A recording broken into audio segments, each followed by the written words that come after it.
મહેસાણાની ઊંઝા નગરપાલિકામાં ચેરમેન પદને પગલે હવે રાજકીય ગરમાવો સામે આવ્યો। સ્ટેન્ડિંગ કમિટી ચેરમેન પદમાં ફેરફાર બાદ વિવાદ હવે વધારે વકરી રહ્યો છે। અનિતાબેન પ્રજાપતિના સ્થાને અલ્કેશ પટેલની નિમણૂકથી અસંતોષની લાગણી પ્રવર્તી રહી છે। અનિતા પ્રજાપતિએ કહ્યું કે મારું નામ કેમ હટાવાયું તેનો લેખિત જવાબ મારે જોઈએ છે। આ પદ માત્ર મારું નથી પરંતુ મારા સમાજના ગૌરવ પર કરંટ લાગ્યું છે। વિવાદ અંગે ઊંઝાના ધારાસભ્ય કિરીટ પટેલનું પણ નિવેદન સામે આવ્યું। આ અમારા પક્ષનો આંતરિક પ્રશ્ન છે અને માળખામાં રહી યોગ્ય નિરાકરણ લાવીશું।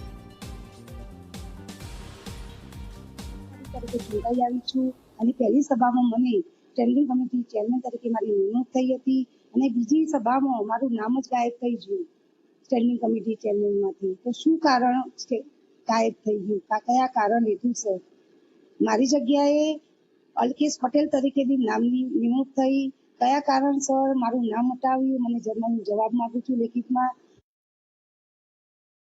જે પ્રશ્ન છે એ અમારે હવે પક્ષનો પ્રશ્ન છે। એ જેને પ્રશ્ન છે કે એનું અમે અમારા આંતરિક પક્ષના માળખામાં રહીને એનું યોગ્ય નિરાકરણ કરવાના છીએ। તો હવે જે રીતે આખું